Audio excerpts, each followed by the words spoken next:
I'm going to tell the Cody story. The whole reason that I'm fighting, trying to pass a bill in Sacramento.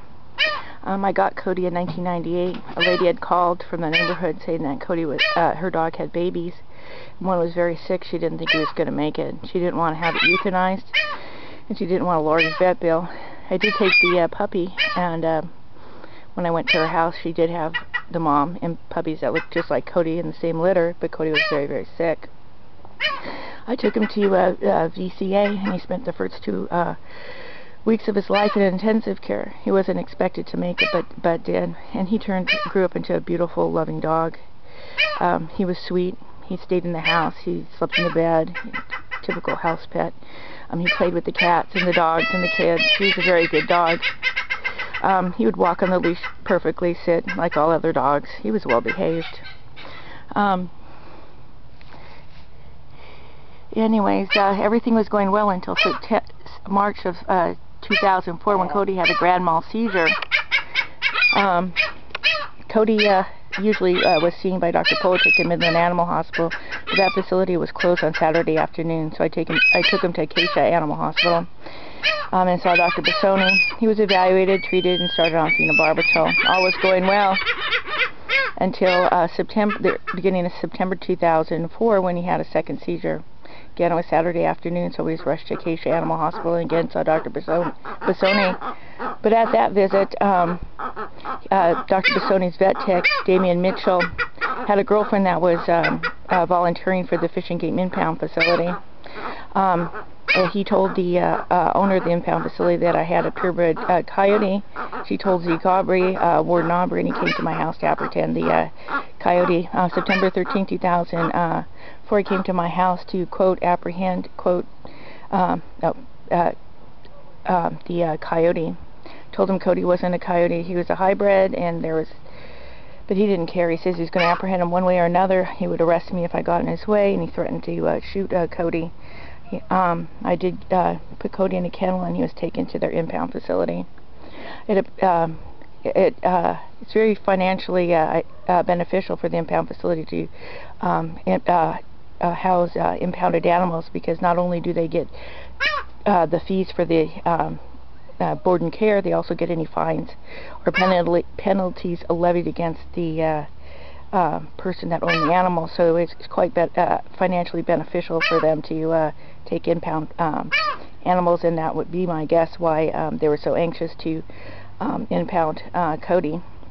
Anyways, I retained an attorney, and she went to court and filed a writ of mandate for to stay the euthanasia of the animals,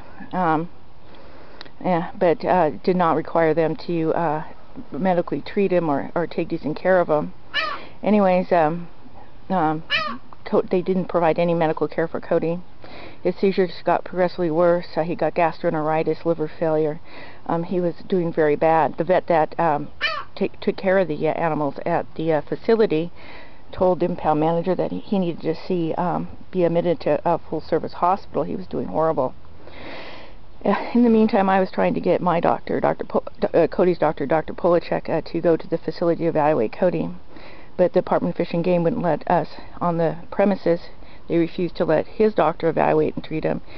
They refused to provide any veterinary care. So without veterinary care, Cody's seizures progressed. He got sicker and sicker. Nausea, vomiting, seizures, aspiration. He was horribly in horrible physical shape, and he succumbed to his neglect January 30th, 2005.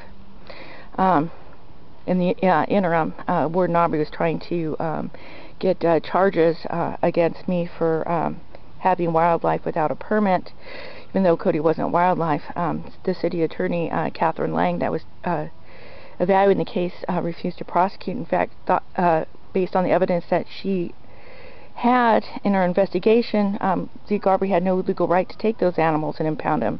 She told him that, you know, I was the owner of the animals, and she told him to give them back. But of course, he's Zeke Aubrey, warden from the state of California. He wouldn't listen to a city attorney.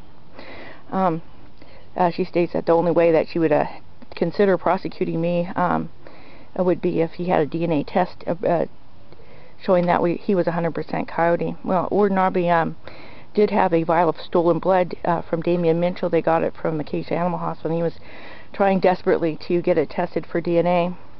They finally did test actually Cody's tissue for DNA in 2007, 2 years after he died of neglect in their care.